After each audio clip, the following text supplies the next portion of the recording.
Sir, US time. Good evening and welcome to our Sit Chat, a platform for sharing insights from various experts and people who have their own perspective. We do this every Thursday, and my name is Dinakar. I am a consultant right now. And earlier to this, I was working in Bosch for 26 years in various countries.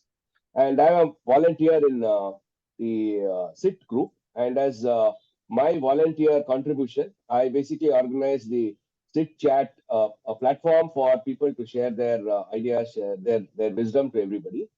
And before I really get on to the SIT Chat per se, let me basically introduce the various topics, the idea behind SIT Chat. It was mainly to ensure that we are giving some kind of a discussion, enabling a discussion on various topics which are interesting to the startup, and at the same time, making our SIT members visible so that they become more and more valuable in the SIT community. Today, we have Prasad who will be speaking to us. I'm sure he'll be sharing a lot of wisdom which is professionally validated. However, we suggest that you please consult your professionals before taking any insight and putting it into practice so that we don't run into a situation where you start thinking that whatever that happened to you was because of the sit chat. Positive is good, negative sometimes is not that good. Therefore, please take care of that. That's our disclaimer. And welcome to the topic today, which is tiny changes, big impact, simple habits for daily sustainability. That's what Prasad will be talking to us. And over to you, Prasad. Please introduce yourself briefly and then share your wisdom, and then we can have a small discussion. Over to you, please. Sure, sure. So first of all, thank you so much, Dinkar, for this opportunity to kind of share my thoughts and my views about the sustainability. The word sustainability is such a buzzword in today's times that everyone uses it and everyone has a meaning in their own angles of it. And so it's my opportunity to share my views in the last couple of years that I've had in this space of trying to build a sustainable world. And so thank you once again for this opportunity to interact with all of them. As Dinakar said, these are some of my insights, and you could always validate them with because every topic has two sides of the coin, and so it need not be that straight away it's taken at the face value. So you can always have the other side also validated if needed. But as long as possible, all these data, all these numbers that I've tried to bring in is from known and very well-researched platforms and some of the experiences that I've had in a couple of years. So I'm sharing my screen. Please let me know once you are able to see my screen. Yeah, we're able to see your screen. Thank you. Thank you so much. So the topic was, I think, when we started this discussion with Dinakar, what topic should we talk about? I thought for a while and said that I think let's take something which we as individuals can create small changes in our day-to-day lifestyles, but actually create big impacts to the planet and to our country. With that thing, I think it was more relevant of the topic of tiny changes and big impacts. Because after all, I believe in this code very, very strongly. Because the greatest threat is that we believing that someone else will do the job for us and we will have a nice, safer planet in the future. So it's our planet, it's all of our responsibility. So therefore, we all should believe in that whether others do it or not. So we take on the responsibility of trying to be more responsible. So small changes, but sure to have big impacts. So before I go forward into each of the stages, just a few things about me. My name is Prasad SN. I'm from Bangalore and I studied in Bangalore, worked with companies like Bosch. I was with Bosch for about 8.5 years in India and Germany. Then I worked with a company called Timken. And then from an educational background, I'm a engineer in mechanical engineering from PSIT. Then I completed my EPGDM from St. Joseph's Institute of Management, and then EGMP from IIM Bangalore. Published and researched at various research national and international conferences. Then just about in Germany, I was spreading the Indian culture through a radio show called India Chat Masala. Not just the Indian culture, but also telling them what the German laws and how a person traveling from India to Germany should follow the different laws of it with the language barriers. Also part of an organization called as EV Experts earlier, headed the strategy over there, and then founded my company called Greewind. Greewind is nothing but it's a joining of two words, green and rewind. So we call it as Greewind. And we say that let's rewind to a greener planet. And just recently, I also published my first book, which is about startups and not as a business, but as entrepreneurs, how we need to manage ourselves through the emotions of up and downs of the entrepreneurship. So that's a bit about me. And for Grewinders, I call myself as a brewpit. I love this word called brewpit, which was written in a book from, I think, Mr. Vijay Srinivasan. I forgot the author's name, but I love this word called brewpit. So brewpit is nothing but brave stupids. So he says every entrepreneur is a brewpit because they are brave to take enough that step, and they're also stupid enough sometimes to venture into this. So these are the two brewpits of Greewind. I've talked about enough about myself. My co-founder, which is Aniket Joshi, he has about 18 years of experience and he's a BA MBA finance, and he's from IIM Lucknow and worked in companies like L&T, Timken, and Adani. So basically an M&A guy. So what is Greewind? I mean, what are we trying to do? We are trying to become the most trusted and the largest platform which can inspire individuals and corporates to adopt green, environment-friendly, and sustainable products and solutions which can contribute to the sustainable development goals. And we want to bring the change with all kinds of like-minded people, partners, consumers, crusaders who are really caring about this greener footprint. And nothing else that we're having this session at such a nice timeline of when COP28 is happening at Dubai. And we're talking about the SDG and how we're going to create a greener footprint. So we want to do this by three major pillars for our organization. One is talk about educating of people. First and foremost, we need to educate people on the concerns because 2-3 years back, when I was in the corporate, I was like I was a marketing person, marketing and business development. So kind of used to chase your targets, used to kind of how many growths are we getting. So I didn't pay much time in terms of educating myself of what big problems we are already in. So education plays a really important role of all we knowing about what's the issue. And the second is to make the switch. We need the products which are affordable. Of course, there are products in sustainability which is varying across the price range, and we are not a platform or we're not a company which plays at the niche segment because it doesn't come to the ethos of our company's name. We will never be able to rewind to a greener planet if only 1% of the population actually makes the shift. If we need to make the shift, it needs to be the mass segment, the middle segment of the consumers, and that is when we will be able to really make some impact. And therefore, we make sure that we believe in the concept of having affordable products which need not be cheaper, but definitely we all can afford these products with a slight shift or slight switching cost of addition.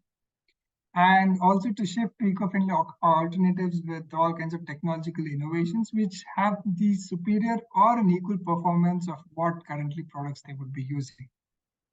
So that's Greewind in just now. It's not a company presentation for sure. I'm just going to make sure that we talk more about the environment. So the first and foremost is why do we really need to think about the environment? A survey by the World Economic Forum says that in just about 10 years, you can see the environmental risks, which are marked in green, which is natural disasters and extreme weather events, failure to mitigate the climate change, large-scale environmental damage incidences, failure of climate change adaptations, and natural resources crisis. All these ones, which are today in the second, sixth, seventh, and ninth position in terms of the largest world risks, are going to be the top four in the sixth position. So it shows that environmental challenges is something that this decade we all are going to face. And we need solutions, we need behavioral shifts, we need mindset shifts in terms of how we are going to tackle these risks. Because if it's not today, we might be in some of us might be in very good located places like in Bangalore or Pune and other places, but I'm sure it's today, because tomorrow we don't know what kind of challenges we might face. It can't be an immigrant challenge that we start facing. So all these challenges which we are seeing as environmental challenges is going to be the problem for tomorrow. And therefore, like the dominoes effect, they say, every small action can have ripple effects in a long term. So it's about each one of us trying to be that small change which can bring this entire change in the long run. So the importance of sustainability is that we are living sustainable, making conscious choice to live in a certain way that will ultimately reduce the impact on our earth and would really deplete its resources. So sustainability can be found in a variety of ways, which is simple adjustments in their daily lives, which is can reduce our carbon footprints as individuals and as corporates. So this is the four segments of waste that Grivind is working at. Of course, there is one big waste which is not mentioned here, but that is the e-waste. So talking about these four major wastes, if you talk about plastic waste, we know how plastic is a byproduct of petroleum, and plastic day by day is becoming a concern in terms of the number of waste that is being generated and the waste that is actually being recycled. So various statistics talk about only 10% of the plastic being recycled.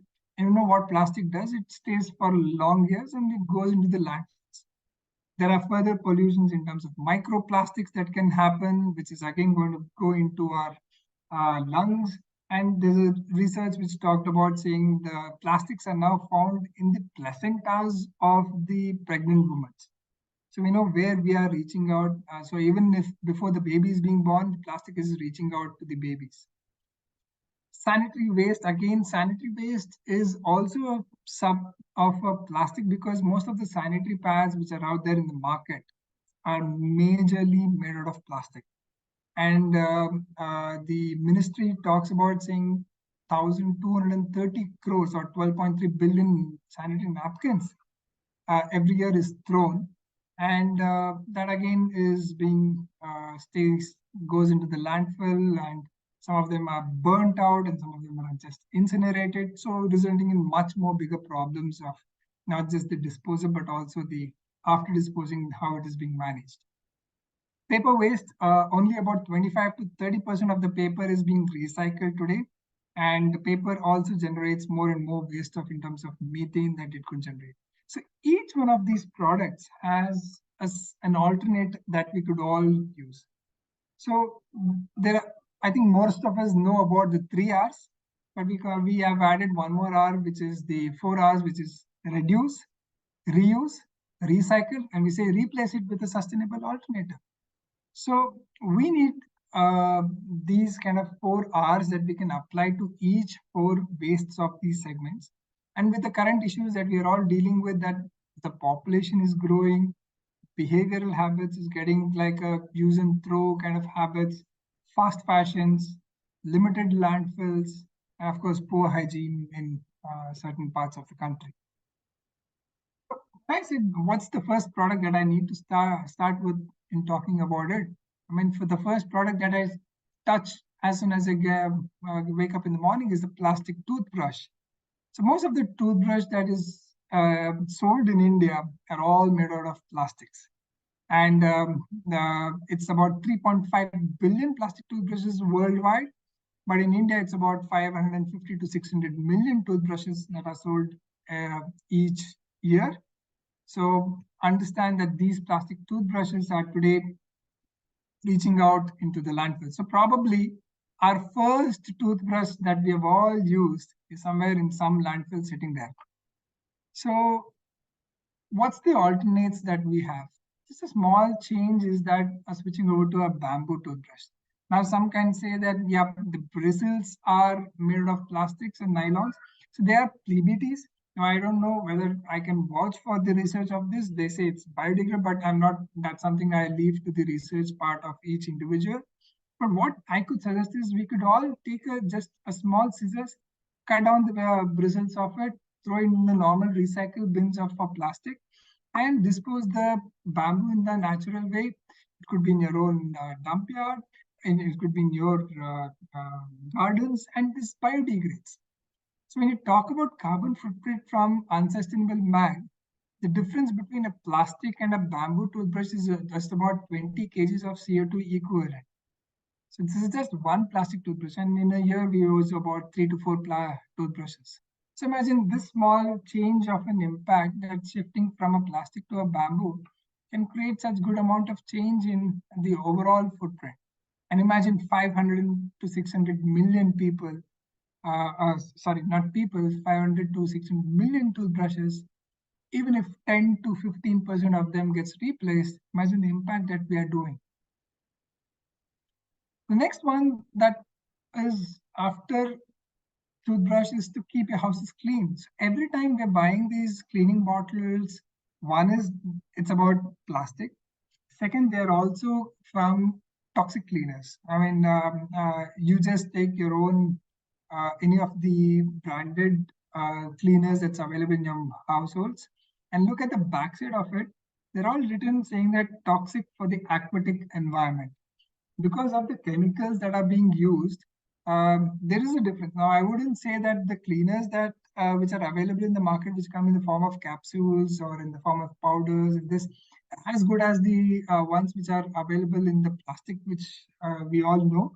Not just naming those brands, but we know those brands, and it's not might not be as efficient in terms of cleaning the toilets. But the reason is because of the chemicals that are being used. But when it comes to floor cleaners, air fresheners, or these kind of products, they're extremely good because then the chemicals are not required to that extent. So one, you use one less plastic bottle by actually reusing your plastic bottle. So since last 2 years, I haven't bought a new plastic bottle at home because the same plastic bottle is being reused every month, right? So imagine the amount of plastic bottles that I would have probably used in the last 2 years if I hadn't probably started reusing these bottles. Point one is on the and it takes hardly 5 minutes. All we need to do is take those capsules, put them in the old bottle. I'm just having a small video. Yeah.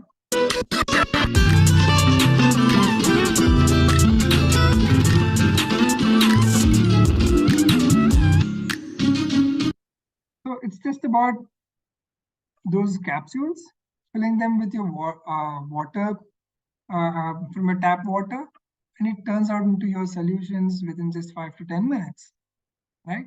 So it's reusing. It might be your PET bottle. It could be your bottles from the products itself. So it's because ultimately you're nothing but transporting water. Otherwise, 80% of them is water and just 20% of them is solution. So instead of just traveling with waters, you're actually creating these small sachets, which reduces your transportation costs. For our offices, it reduces the spaces that we would have to use 1,000 cleaners of these cleaners would fit into a drawer, whereas it would take so much of space in offices otherwise. So from a tick perspective of sustainability, cost-wise, and in terms of the space availability, that could be reused for a different purpose. The next product which I was talking about is on paper. We all know where paper comes from cutting down of trees. So 1 ton of virgin paper would require about 20 to 24 trees that needs to be cut. And so when paper is thrown and it reaches the landfills and it starts rotting. It emits about 5,600 pounds of CO2 equivalent. So paper is another big problem, and it's about just 25 to 30% of the paper in India is actually being recycled. The remaining of the paper is going to the landfills itself. So why don't we start using recycled paper products? It could be in the form of notebooks that we use for our children. It could be in the form of notepads or diaries for our events, for our offices. Or it also could be in terms of this toiletries like the serving napkins, the toilet rolls, the M4 tissues. So in terms of, it's not just about one particular that product of diary notebooks, but it's also for the other paper that we use, which is for the napkin and other tissues. So not just that, in terms of the cutting down of trees, recycled paper actually reduces in terms of the electricity that is being used, which is 75% of the electricity could be reduced, and about 90% of the water, because the pulping process is where most of the water is taken when you use a virgin paper. And there's a lot of bleaching that happens because we all like to have our papers white in color. Whereas the recycled paper, you can see them generally in brown color because there is no bleaching as a process that is being added. And uh, it saves water. So 90% of the water is saved and about 75% of the electricity is saved. So recycled paper has such big amount of impact also which can have, which is the small change of we started using recycled papers. The next thing is just a small thing on lighting. We can have a debate about whether it's 77%, 60%. I mean, some places it was 60%, 70%. But the point I'm trying to tell in electricity is that fossil fuel electricity is not going to go off in India, at least for the next 8-10 years. We're still going to have 40, 50, 55% of the electricity that is still being driven out from the fossil fuel, which is coal-based in India. And it's estimated that to produce 1 kilowatt hour of electricity, we need about 0.4 kgs of coal. So just a rough calculation that if we have a 25 watt of bulb, which is an LED light, and we use say for about 7 hours in a day, and we have about 4 in a hall or in the entire house, 2 in the hall, 1 in the kitchen, 1 in the room, and just about the 30 days, you can see just the difference of this much from one bulb I'm talking about. We can save about 43 kgs of coal. And coal is nothing but the derivative of the mining industry. So just small calculation in terms of every 10 minutes, if you probably are saving 10 into 1 hour of it, which is about 60 minutes. So 1 hour of saving that we can bring in can result in terms of 43 kgs of coal that we can reduce. So small habits, like I'm just moving out of this hall. I know I'm going to be back another 10 minutes time, but switching off still makes an impact at a long run. Another thing which I'm not anywhere associated with this company, but I love this company, what they're doing, and it's such a small change, but actually it's deriving such a big impact. This company is called as Bintix, and it's operating in Delhi, Lucknow, Kolkata, Hyderabad, Bangalore, Chennai, and Mumbai. So people who are working, who are watching this, and from these cities can actually get in touch with this company. So they have an amazing thing that they come to your doorstep and collect these waste, and they reward you. So you are actually earning from your waste. So I've earned about say 600 rupees in the last 3.5 years of it. But that's not the point of me getting earnings from this. The point that it's going to proper recycling centers, which is actually either the segregated waste is either actually recycled or it's repurposed or it's removed with proper incinerations. So they collect all these kinds of waste like the paper waste, which is your newspaper, magazines, stationery, junk mail, cartons. Get a lot of Amazon online or Flipkart boxes. All these things could be put into this. Cardboards, paper cups, plates, the Swiggies and all this, Swiggies, Zomatos, all these could be put into this thing. So it's a normal cover which is barcoded, which is in the form of QR codes. So you can put this paper waste, plastic waste, e-waste, glass waste, metal waste, and other wastes. So all this kind of waste can be put into this cover, and every week, judiciously, they come over to your doorstep, they pick up the waste, and immediately you're rewarded with the amount based on the kgs of it, the waste that you have given to them, and you're rewarded.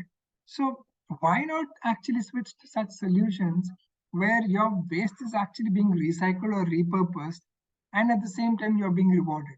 So just another small habit. So instead of putting into your dustbin, just going and putting it into this small blue color cover, and that's a small change which can have a big impact in terms of you earning, also in our waste being sent out to proper centers and being managed in a proper way of it. The other waste that we talked about was the textile. Just about some good startling statistics is that to make just 1 jeans, a single pair of jeans and 1 kg of cotton, which requires about 9,000 liters of water. And it said that every second worldwide, there is a truck which is full of the textile waste, which is going to the landfills. And we know what happens in terms of drainage, choked and all. And to make these textile, there are dyes and chemicals being used where there's another resultant in terms of the air pollution and the water pollution. So just the fashion industry contributes to about 3% of the global GHGs and about 20% in terms of the chemical dyeing for about water pollution. So there are other statistics which say that we use just about 7 to 10 times before actually throwing out our waste. So that's about decline for about 35% in the last decade. So this culture of use and throw, or just using it for 7 times, using it for 10 times, actually is creating more and more usage or more and more textiles that we're buying, but actually we're using it for very less number of times, and then there's a reverse calculation of in terms of number of clothes that is being manufactured in various ways of contributing to the air and the water pollutions. So although 95% of the textiles have the contribution to be recycled, today India is just about 15%. So the remaining amount of textiles could be repurposed, recycled, upcycled in terms of various products that you can see here. Some of the photos that I've mentioned, it could be your laptop bags, school bags, or the tote bags, different kinds of purses. So various stylish things could still be done, but you might not be able to get the same because one jeans could be blue, one jeans could be black, but it still looks out in terms of how you can bring the style quotient to it. But we need those behavioral shifts in terms of shifting to upcycled products that we could start using.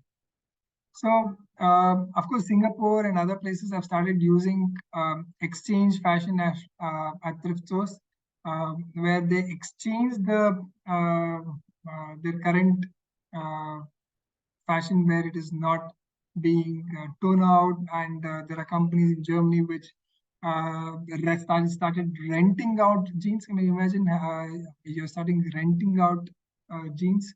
So it's not just about owning now, it's about also renting fashion. So not a few years down the lane where might catch up in India as well, we start renting out the clothes.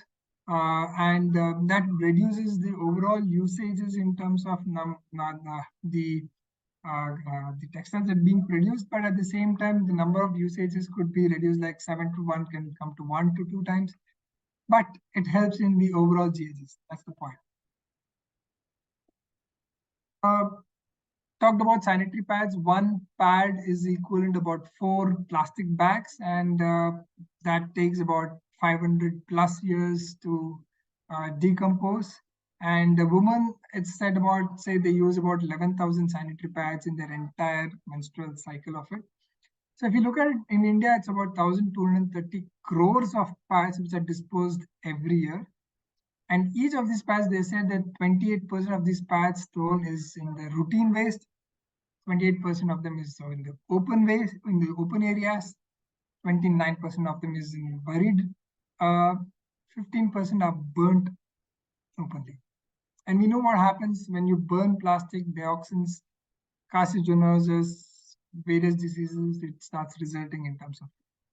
So, what alternatives? There are alternatives that consumers could switch to menstrual cups, where one cup could be used for minimum 6 to 10 years of time based on the brands of it.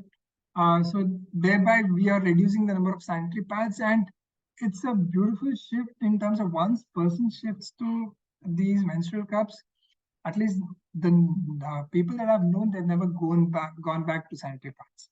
So it's such a wonderful product that people can shift to pads to menstrual cups. But if people who wants to switch to organic or want to be sustainable within sanitary pads, there are organic pads that are available in the market, which are made from cotton pads. So not the plastic ones. So they're all cotton pads, and they're all biodegradable. They come with they can biodegrade with 8 to 10 months of time, and they also come with biodegradable pouches, which is not plastic. They're made from corn starches. So this is in terms of circle, travel circle that we call about. So if you look about this report from Nielsen, it talks about Indian urban mobility. 71% of the Indian car owners either travel alone or with one passenger. So there's just about two people in one car, and 74% of them say that they have all problems in terms of parking infrastructure. So just something that I suggest, something I try to follow. This X and kilometers could be based on your things, but if there is a certain kilometers that I would want to commute, I would prefer walking. It could be just 500 meters or within a kilometer, preferable in terms of walking. X plus 5 could be 1, 2, 3, but based on your exercise capabilities and things, you could start using a two-wheeler. X plus 10 kilometers could be car. But of course, I'm not bought in the points of public transportation, shared mobility, and these things like that, which we could all use. But if you're talking about as an individual, you want to commute, these are the ways how we can actually think about, do I really need to take a car and go if I'm just going 1 kilometer from here? Yeah, when it's not, because you see that just about 81% of the commuters carry just one laptop bag in their daily commute. That's what Nielsen talks about. So if it's just that much that I'm traveling, do I need to really have a lot of carbon that I burn while traveling in a car? So I'm just putting these thoughts, these are tiny changes, but it's just that we're getting more conscious about it and saying that whether we need to travel by walk, two-wheeler, or a passenger car. The other good thing is, which we can do is small change in terms of big impact is composting. So we could all compost at our own homes, and it really doesn't bring a lot of change in terms of the smell. People have problems. No, it's not at all. So, but why is that really important in terms of how it's combating the climate changes? Because when I talked to you about the Bintex and other company which is handling our dry waste. So people ask what to do about the wet waste. The wet waste is simple in terms of handling in terms of the composting. Because landfilling is the third largest source of human related methane emission that we do.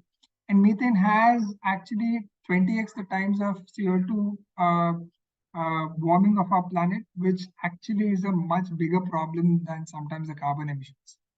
So composting is a great alternate that we can all start using. First and foremost is reducing the amount of food waste that we generate. And the second thing is whatever waste, small waste that we have in terms of wet waste that could easily go into the composters that we could all use at our own homes. These are small changes, but actually results in so much of impact. So all these composters that we get at the final manure could be put into our soils, which will actually increase the nutrients in the soil and water holding capacities. So it's said that not if you in the pots, but if you put it in terms of the topsoil, what it takes to build about 6 inches of topsoil could be around 1800 years normally. But if you start doing composting, it says that it's just about 6 months. So see the difference in terms of amount of years that we could take to generate the topsoil. And degrading of soil also results in terms of releasing of carbon. So one time of this application of this compost makes the carbon sink again, and the soil can capture these carbons again. So small changes, but actually big impacts again in terms of composting. Other small general habits, just I think we all know about some of them, but nothing wrong in reinstating and making ourselves re-aware of these things. Carrying reusable water bottles. Of course, you even today I was at a very premium hotel, but still had a water bottle, 250 ml of it given to all the guests that are coming out. I mean, does it really impact in terms of carrying a reusable water bottle in our bags? Coming to bags, reusable bags that we can carry when we move out of our homes.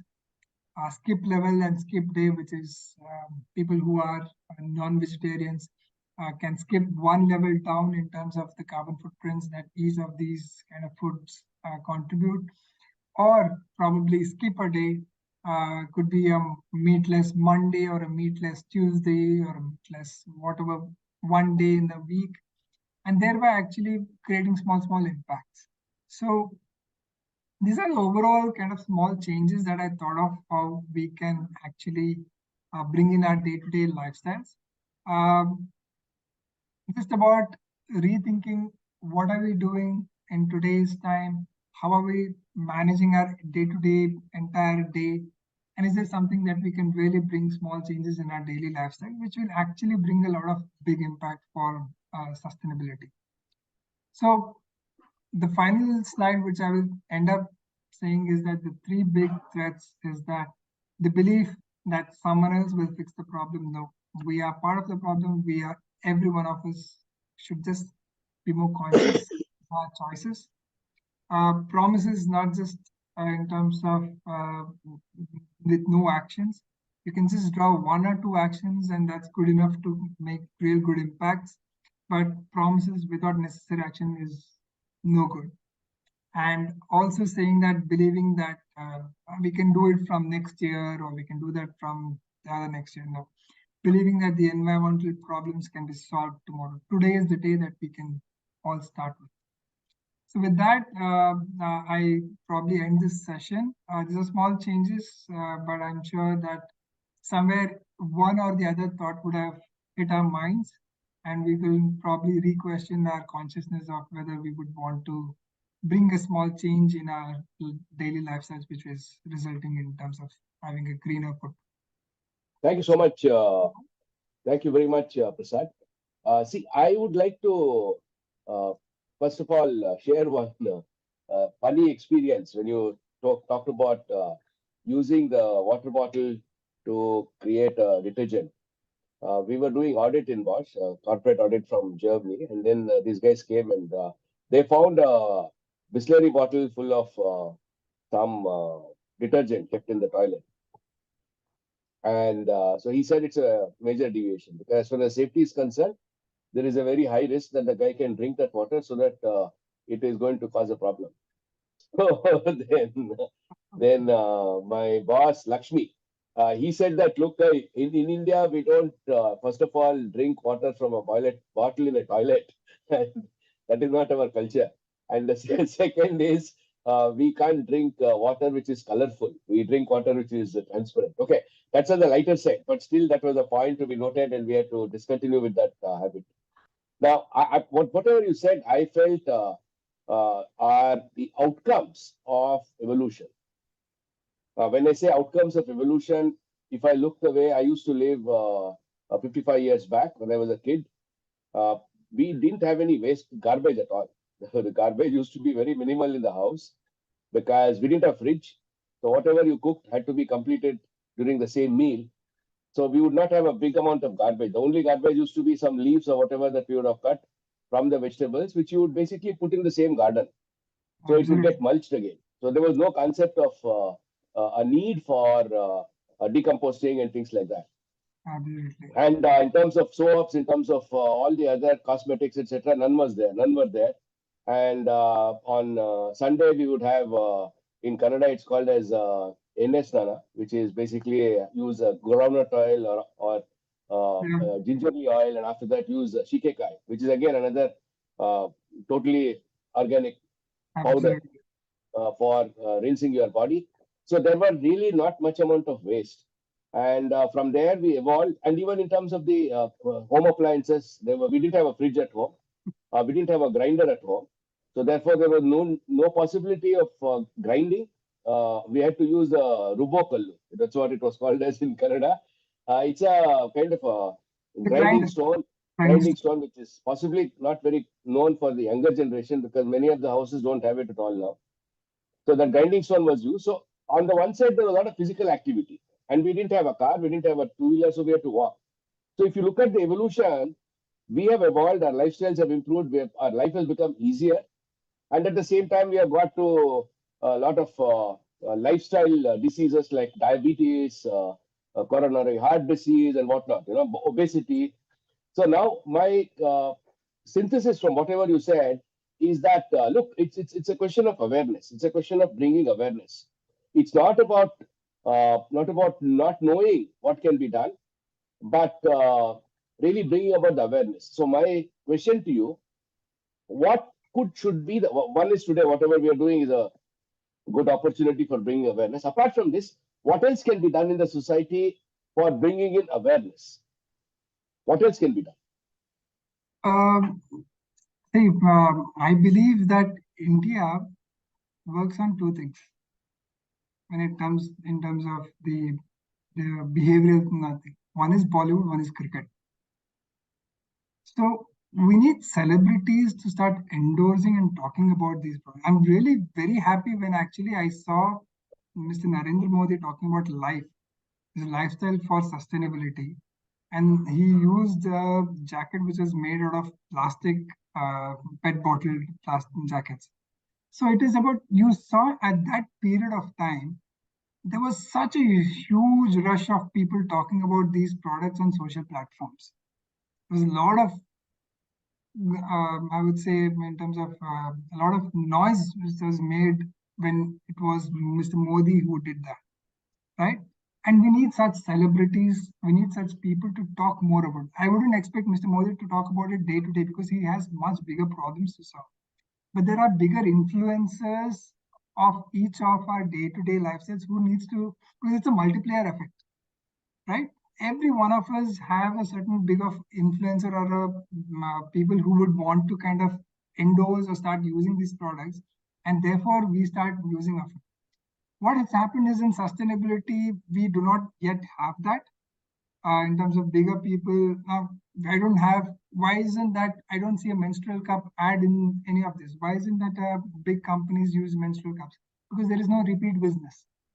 In sanitary pads, you have a repeat business on a month to month.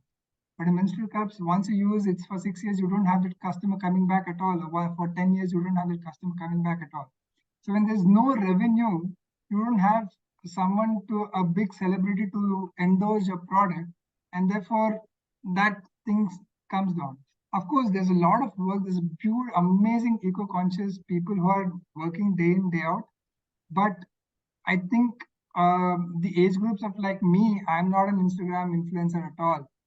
I struggle in terms of how do I put in the message of glamour, catchiness in terms of how this awareness can be brought about to all the consumers.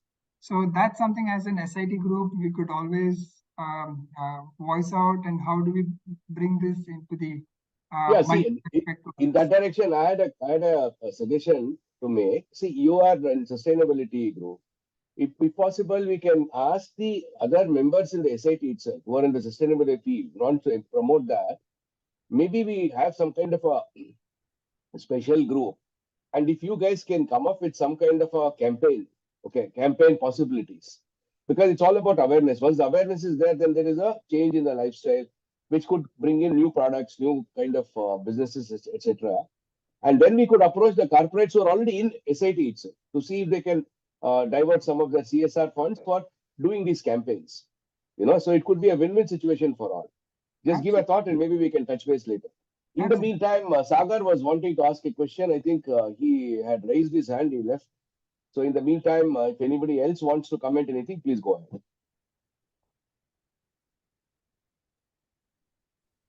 Yeah, I think Sagar is back. Sagar, you wanted to ask something? Hi, Dinakar. Sorry, Yeah, you wanted to ask something. Sagar, Comment, first of sir. all, I want to really appreciate you having a son along with you in terms of educating this. So thank you so much. That's a good thing. Yeah.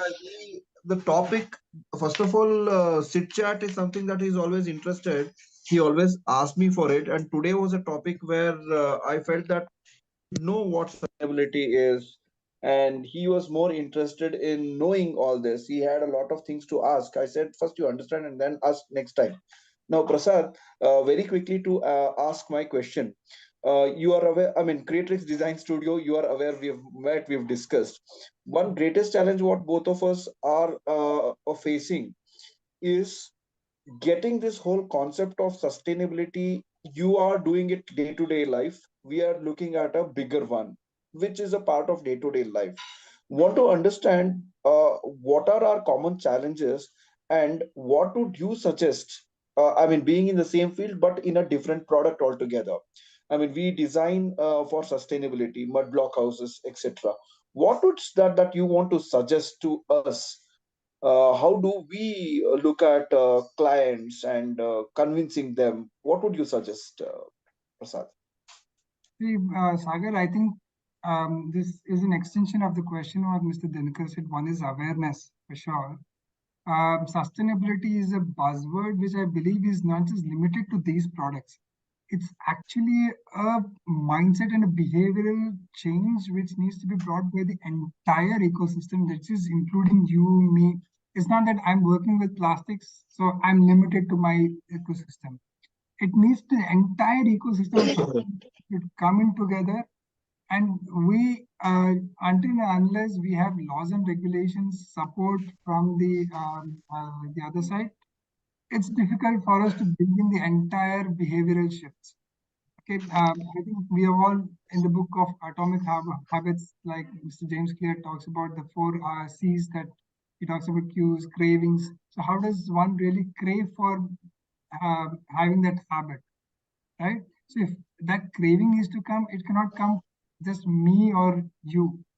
Ecosystem needs to come together, and that's only going to happen if we all can go, like he suggested, we all need to come together as a sustainable group, voice our because we have been talking to the governments as an individuals where we want sustainability to have the reduced costing for in terms of subsidies of the taxations, because there is an economy of scale. So a recycled paper is being taxed the same as a virgin paper.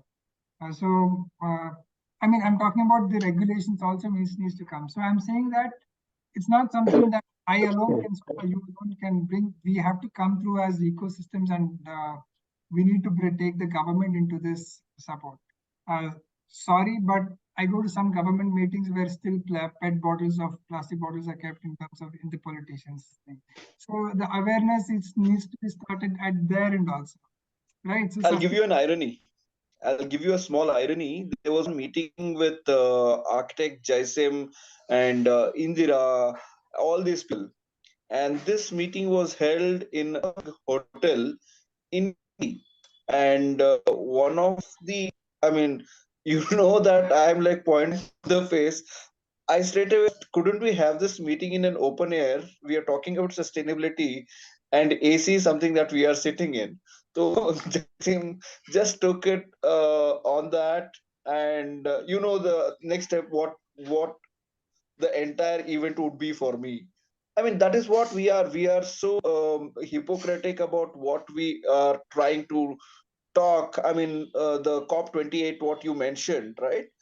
I mean, a lot of hypocrisy around. Anyways, not something that I and you alone. But thanks, Prasad. I suppose it's the ecosystem we coming together as a community is probably something that's going to yield in a big way. Yes, that's and Prasad. One more added question. See, there is a perception and probably a reality also that sustainable products, okay, are not economically viable, how would you want to answer that question, Prasad? Yeah, that's a challenge that I face. That sustainable products are not economical, but if I talk about those cleaners, they're as good as and as economically as our Harpix or Lysols or other that we buy. And the bamboo toothbrushes, they are just about 10 rupees, little expensive than your plastic toothbrushes. So I'm talking about sustainability to be affordable. Now, when you tell me about recycled rubber bands, which is going to cost me 2,000, 3,000 rupees, no, it's a niche, very niche segment. So not in that. So we need to, that's why the voice needs to get more louder. Otherwise, the ones who has the money will do good amount of marketing, and that perception will get more and more stronger with the people that sustainable products are expensive. So it's about the margin games of how much margins you want to keep, and if you want to do more marketing, then of course you need to add more margins to it. But if you don't do more marketing, then the voice gets more louder and stronger to the people that sustainable products are expensive. So it's about how optimally you want to play with the entire thing of from the manufacturing to the consumers. Yes, a little on the just to contradict some of the main points which you mentioned, only for the sake of debate. Firstly, see, if you look at it, today we talk about sustainability because we have realized that whatever we have been doing to make ourselves more comfortable has resulted in harming the planet, right? And the overall creation. Now, if you look at Sagar was mentioning about AC and sitting outside, it's a nice, what should I say, thought that you could sit outside. But are you not sacrificing comfort to sit outside? That's a question which one needs to ask. Or for example, you say bamboo toothpaste, bamboo toothbrush costs a little on the higher side. Now, you are not competing with anybody. You're competing with a guy who's possibly selling a toothbrush at 8 rupees or whatever it is. So unless the guy who was using a twig to brush his teeth had a wow experience when he got a toothbrush and a toothpaste. Now, in my opinion, we are mainly on one side we talk about needing to do sustainability. At the same time, we should, as a society, be more challenging, more competitive, more performance oriented in making sure that the sustainability products are the products become sustainable, have a huge advantage over the existing ones, so that the evolution can happen in a sustainable manner. Exactly. Instead of giving solutions which are almost there and expecting people to shift to that, because you spoke about sanitary pads. When the sanitary pads came, the life of a woman was transformed from darkness to light. And now to say that, look, why should she give up that and try to do something different, which she's not sure whether it will work or not. She has suffered for such a long time and transformed her life, and that is doing good. So you look at the amount of effort required to really bring in a product which could be better. You know, if the idea of the companies making sanitary pads was to make money, so be it. That is definitely there, right? You can't stop that. But at the same time, the other product, whatever you're talking about, if it is so good, I don't know, I have not experienced that. Whoever who has experienced it should be bold enough in speaking up very vociferously about that new product, which says that, look, it is better than the other one which I'm using, but still it is better for the environment. So guys, shift on to that. When that has not happened, there are two possibilities. One is either the new product which you are recommending is good enough, but not better, not giving an overall wow impact, which the other earlier product is giving.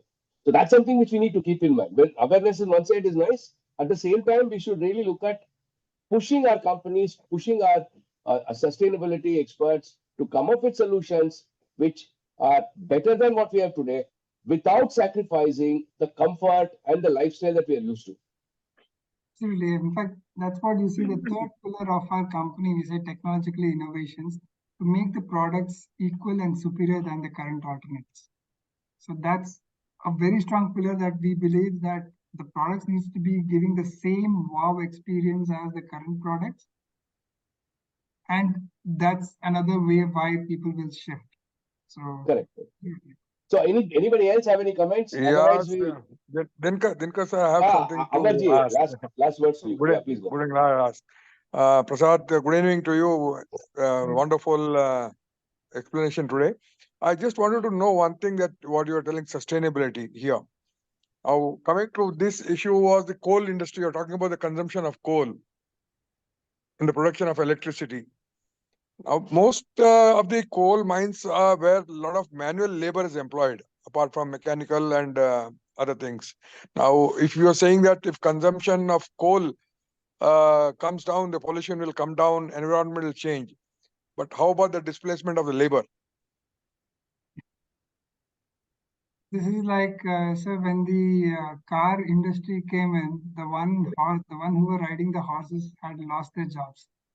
So they evolved to make sure that they became more in the driving, right? So it's about that whenever new innovations happen, the skill sets have to evolve. Otherwise, innovations will never take place. Take So when place. people who were driving the horses had to lose their jobs. So that's about how you evolve and how the governments and everything upgrade the skill sets of people to make sure they are in place with the current skills what's required. Yeah, Ankit, over to you. Yeah, hi. So I just thought I'll just add to what Prasad was saying. Regarding coal, there are maybe not two ways, but three ways more.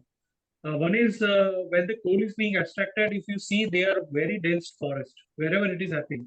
So the Green Tribunal is always on radar whenever that is happening, and it is definitely displacing a lot of jungle as well as the animals. So it impacts definitely both of them.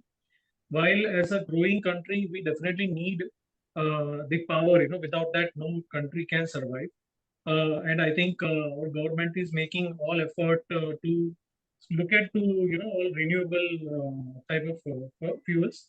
But coal is definitely having an impact. One is while it is extracted. Second is while it is burned. So I think we definitely need to invest more in renewable technologies, and at the same time look at how we can reduce the transmission and technical and commercial losses, because they are like about 15%, and the government has been trying quite some time, how they can reduce it, but I think with few additional efforts we are going to save it. In fact, today only I was speaking about Bangalore climate and all. And I have tried to evaluate in my apartment that how can I switch to solar things, because basically I'm from Gujarat. There the government is giving a lot of subsidies for individuals to come up with a solar energy generation, and they gave it away. But in India, in Bangalore, what happens is I think the sun, the rays are not enough to get the IRR to get this energy out. But solar heater is something which we can definitely come, because out of 12 months, it is almost 7-8 months we have cold. We definitely need a hot water. So I think that is something which we can start with, and that will save electricity. So ultimately, the power generation. So Good just idea. yeah. Good idea. I think so. One more thing which I wanted to share. Can you Yes, hear sir. me? Yeah, please we go can on. hear you. Yeah. See, today everything goes, we call, when you go to the market, organic. We are looking at organic. Everyone talks about organic. It took a long time worldwide to accept what is organic. Number one. The second one, as we said, acceptability. Millets. Today, why they are millets? No one knew what was millets a few years back. We thought a staple food was ragi. Okay, fine, go ahead with the wheat, rice. But millets today, they are more expensive than what a common regular food we eat. So I think so. It take time for what you are doing, Prasad. People will accept it. If not today, tomorrow they'll accept it. I'm sure about it. Thank you so much, sir. Thank you for. Thank you, Amarji. See, what Ankit was talking about, the T&D losses in India, it is about 20%, 20%. much more than 15%. And best in the world is in South Korea with 3%. Germany is about 4%. Now, if you have to work on that, you look at the overall complexity of the problem. If you have to work on that, then you need to be going for high-end contractors then in the entire distribution system, and the distribution connector, distribution technology, whatever we are using today, should be upgraded. And we cannot have overhead lines everywhere. Everything in the city should be underground, which means that the probability of somebody tapping, where does this T&D loss come from? The majority of the loss comes from somebody tapping the electricity without really paying for it. And we should come up with schemes where the subsidy is not given for free electricity. Now, electricity is free for all the farmers. If you're a farmer, it's free electricity. Instead of that, you give subsidy for making sure that the productivity increases. Subsidy for increasing productivity. That means how much amount of output is he getting per acre or something like that. So it's a much more complex issue when it comes to sustainability in energy generation, sustainability in much more macroeconomic topics. But I think we always have a way. It's only a question of everybody coming together to work in the direction. And of course, I also agree to whatever Amarji said in terms of the total employment. I remember in Germany, there has always been a discussion of transitioning from the conventional railway to the maglev trains. Maglev train is a technology wherein you don't have any contact, physical contact between the rail and the line. And these trains can travel at speeds of 500 kilometers an hour, almost as fast as an airplane. And in China, that's the only operational one today, the one which takes from Shanghai airport to China city, Shanghai city. That is the only trans left which is operational, commercially operational. Now, there was a massive lobby. On one side, ThyssenKrupp, which is the company which wanted to do the Transrapid.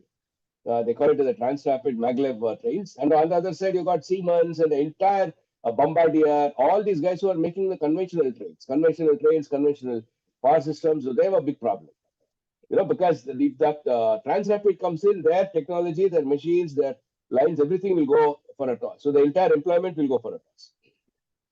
So I think these challenges will always be there. But as long as we are together and we keep talking about sustainability more and more often, I think at some point of time, there will be a tipping point. Amarji, over to you to conclude finally, and then we'll close our chat. Thank you so much, Prasad. Thank you, Dinkar sir. Prasad, I think so. You shared a very good topic today, a much needed one that everyone should understand. What could be the impact on waste management? Yeah. I think so. We need to understand that we should have impactful changes, alternative products to reduce waste. What we do, carbon footprint. I think so. We forgot to talk about this carbon footprint. I think so. Most of the companies now are sharing this as points, or whichever way they are getting benefited on the carbon footprints, saving on waste management. As I said, it's basically an acceptance. As we accept today organic food, organic anything that you're clothing, there are many people today, they are consuming this waste, what you say, into different products. Like textile waste in Vapi, there's a person who converts all the textile waste into bricks for construction. Likewise, I think so. There are many people like you who are bringing this impactful change on the environment using products that will save life for us and made a better living space for mankind. I think so.